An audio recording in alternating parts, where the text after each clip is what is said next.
Я бы еще раз хотел повторить тем подручным Кадырова, которые там пытаются оскорбить меня, пытаются оскорбить других. Не ведите себя так мерзко. Вы не маленькие, вы не дети.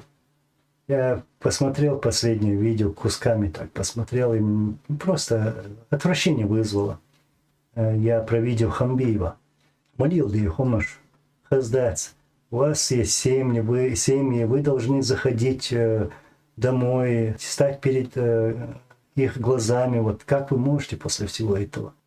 После всех этих высказываний, оскорблений других людей. Да это вообще недопустимые оскорбления, как бы там вы на что-то не намекали. Хаздоцу молил ли. Ведите себя чуть-чуть хотя бы достойно. Сказанное уже сказанное, с Кадыровым все понятно. Он через неделю не появился. И теперь его изречение, если он что-то там будет говорить, то знаете, как я это буду воспринимать? Бывает вот колокольчик, дзынь-дзынь, звенит. Вот так буду воспринимать это. Хамбиеву дал 3 дня. У тебя там 2 дня только осталось, Магомед Хамбиев. Сделайте этот шаг. Я вас призвал, конкретно призвал. Почему вы это все проигнорировали? Не отходи от тех вопросов про Дагестан, где ты помог Шамилю Басаеву. Ведь для Единой России он же тоже был террористом. Давай отвечай, говори. И в своих передачах вы говорите, что я поддерживаю Шамиля Басаева. Вот я еще интересный момент хочу сказать, что я поддерживал или поддерживаю там Шамиля Басаева. Знаете что? Я, может быть, ярый критик Басаева. Да, я публично критиковал действия Шамиля Басаева. Это можно найти в интернете даже. И вы это прекрасно знаете, вы это читали, Хамбиев. И все равно, лишь бы что-то сказать, вы что-то вот такое высказываете, говорите.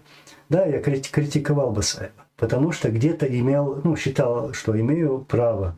Но знаешь что? Басаев воевал и погиб на войне. И также погибли другие, которых ты пытался, Хамбиев, принизить. Аслан Масхадов воевал против российской армии. Погибли и другие. Гилаев тоже погиб. Так, Ваха Арсанов, твои друзья, убили его в Хосиюрте вместе со своим сыном. Ты это прекрасно знаешь. Массо далдехал бойлюш. Далдехал бойлюш. Но я просто сделал такое решение, что я это уже публично говорил, что я больше никогда высказываться в их адрес, чьи фамилии я сейчас называл, и фамилия других наших воинов, героев, я их больше критиковать не буду. Где вы видели, чтобы они-то явные преступники были, которые убили сотни тысяч людей, чтобы Россия когда-то критиковала Шаманова, этого бандита, или критиковала там Пуликовского, или там Куликов, Грачев.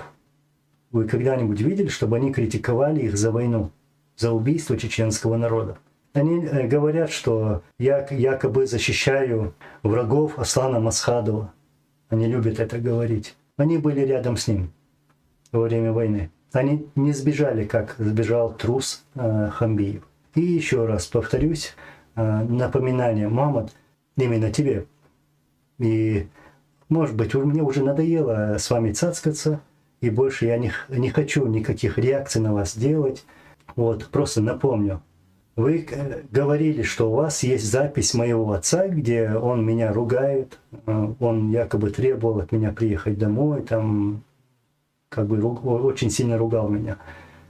Если вы мужчины, покажите мне вот завтра, 2 октября.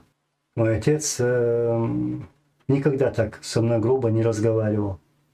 Да, он ругал до 99-го года.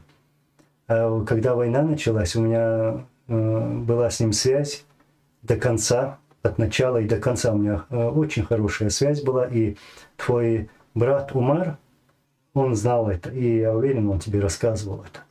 У меня с ним была связь со своим отцом, и я знал мнение отца, я знал мнение даже муджахидов наших.